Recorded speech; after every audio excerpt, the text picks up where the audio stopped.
Hello friends, ओम श्री गणेशाय नमः। जय श्री कृष्ण। आप सभी का स्वागत है आपके अपने यूट्यूब चैनल पर।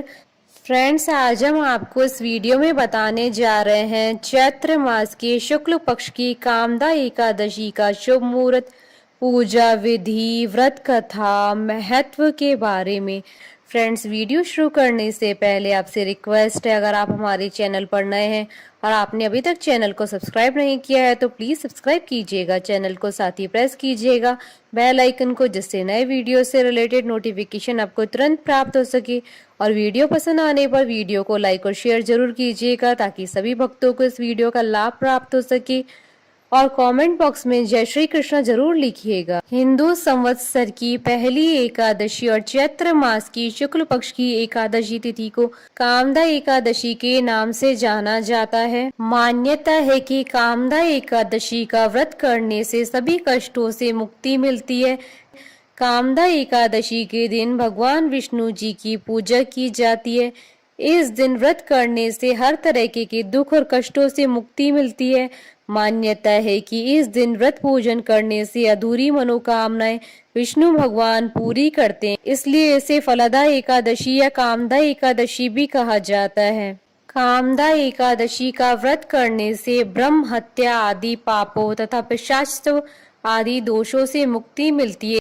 कामदा एकादशी की व्रत कथा पढ़ने या सुनने से वाजपेयी यज्ञ का फल मिलता है।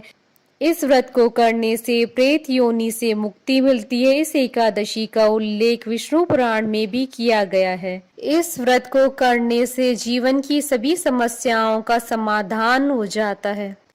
साल 2024 में चैत्र मास की शुक्ल पक्ष की एकादशी 19 अप्रैल 2024 शुक्रवार के दिन है।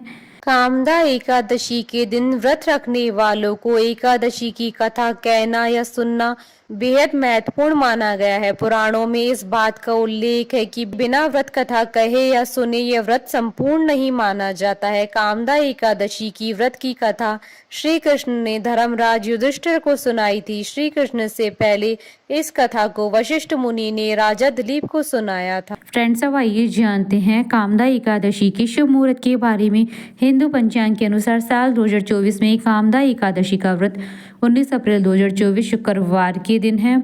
चैत्र शुक्ल एकादशी तिथि प्रारंभ होगी 18 अप्रैल 2024 को शाम 5:31 पर और चैत्र शुक्ल एकादशी तिथि का समापन होगा 19 अप्रैल 2024 को रात्रि 8:04 पर।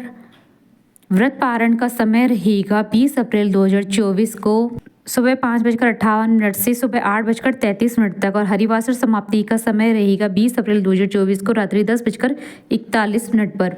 और इस दिन रवि योग रहेगा सुबह 5:59 से सुबह 10:57 तक।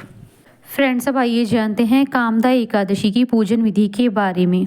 इस दिन सबसे पहले सुबह जल्दी उठकर स्नान आदि से निवृत्त होकर स्वच्छ वस्त्र धारण करें, मंदिर में दीप प्रज्वलित करें। मंदिर में देवी देवताओं को स्नान कराने के बाद साफ स्वच्छ वस्त्र पहनाएं। अगर आप व्रत कर रहे हैं तो व्रत का संकल्प ले, भगवान विष्णु का ध्यान करें। भगवान विष्णु के साथ माता लक्ष्मी की भी पूजा करें। धार्मिक मान्यताओं के अनुसार भगवान विष्णु और माता लक्ष्मी की पूजा करने से सभी मनोकामनाएं पूरी हो जाती है। विष्णु भगवान को पीले गेंदे के फूल, आम या खरबूजा, तिल, दूध और पेड़ा चढ़ाएं। ओम नमो भगवते वासुदेवाय नमो मंत्र का जाप करें। भगवान विष्णु के भोग में तुलसी को जरूर शामिल करें। इस बात का ध्यान रखें कि भगवान को सिर्फ सात्विक चीजों का ही भोग लगाया जाता है।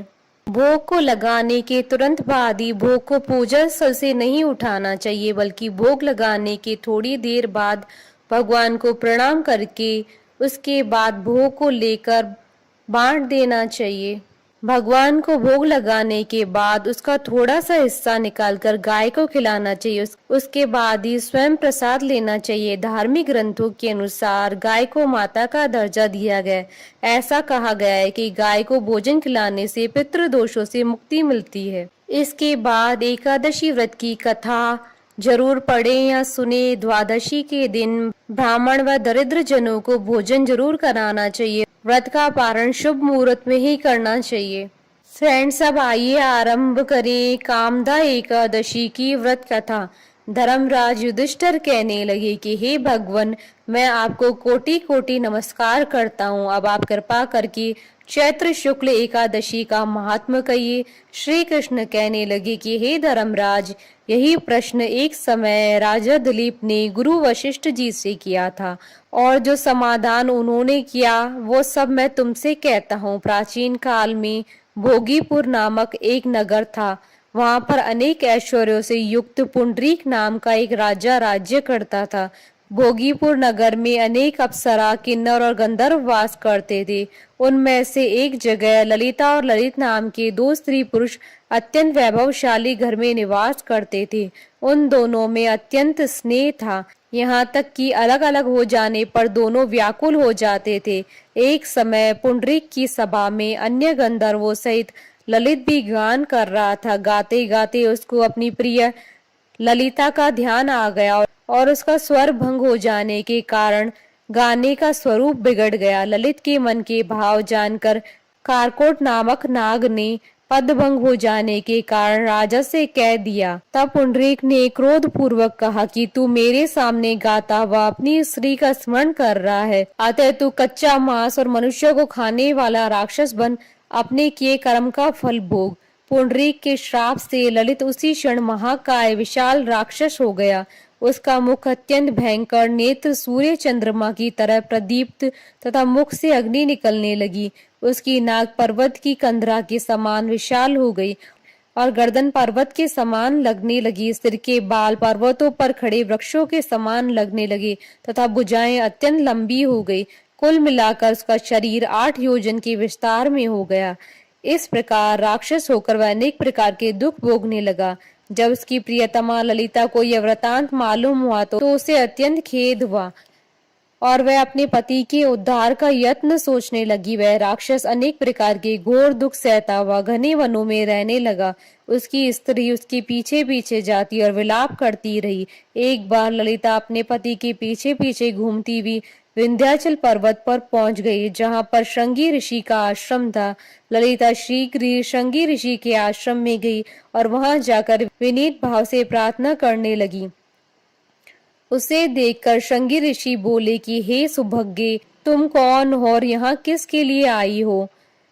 ललिता बोली, हे मुनि, मेरा नाम ललिता है। मेरा पति राजा पुंडरीक के श्राप से विशालकाय राक्षस हो गया है। इसका मुझको महान दुख है। उसके उद्धार का कोई उपाय बतलाइए। श्रृंगी ऋषि बोले, हे गंधर्व कन्या, अब चैत्र शुक्ल एकादशी आने वाली है, जिसका नाम कामदा एकादशी है। इसका व्रत करने से मनुष्य के सब कार्य सिद्ध होते हैं। यदि तू कामदा एकादशी का व्रत कर उसके पुण्य का फल अपने पति को दे दे तो वह शीघ्र ही राक्षस योनि से मुक्त हो जाएगा और राजा का श्राप भी अवश्यमेव शांत हो जाएगा। मुनि के ऐसे वचन सुनकर ललिता ने चैत्र शुक्ल एकादशी आने पर उसका व्रत किया और द्वादशी को ब्राह्मणों के सामने अपने व्रत का फल अपने पति को देते हुए भगवान से इस प्रकार प्रार्थना करने लगी, हे प्रभु, मैंने जो यह व्रत किया है इसका फल मेरे पति देव को प्राप्त हो जाए, जिससे वह राक्षस योनि से मुक्त हो जाए। एकादशी का फल देते ही उसका पति राक्षस योनि से मुक्त होकर अपने पुराने स्वरूप को प्राप्त हुआ। फिर अनेक सुंदर वस्त्र आभूषणों से युक्त होकर ललिता के साथ विहार करने लगा। उसके पश्चात वे दोनों विमान में बैठकर स्वर्ग लोक कर चले गए। वशिष्ठ मुनि कहने लगे कि हे राजन, इस व्रत को विधि पूर्वक करने से समस्त पाप नाश हो जाते हैं तथा राक्षस आदि की योनि भी छूट जाती है। संसार में इसके बराबर कोई दूसरा व्रत नहीं है। इसकी कथा पढ़ने या सुनने से वाजपेयी यज्ञ का फल प्राप्त होता है। कथा सार, प्राणी अपने सुखों का चिंतन करे, यह बुरा नहीं है, किंतु समय असमय ऐसा चिंतन प्राणी को उसके दायित्वों से विमुख कर देता है, जिससे उसे भयंकर कष्ट भोगने पड़ते हैं। गंधर्व ललित ने भी राक्षस होकर निंदित कर्म किए और कष्ट भोगे, परंतु भगवान श्री की अनुकंपा का कोई अंत नहीं है। बोलिए भगवान विष्णु की जय, सनातन धर्म की जय। हमारे साथ इस वीडियो में अंत तक बने रहने के लिए आपका धन्यवाद। ओम श्री गणेशाय नमः। जय श्री कृष्ण।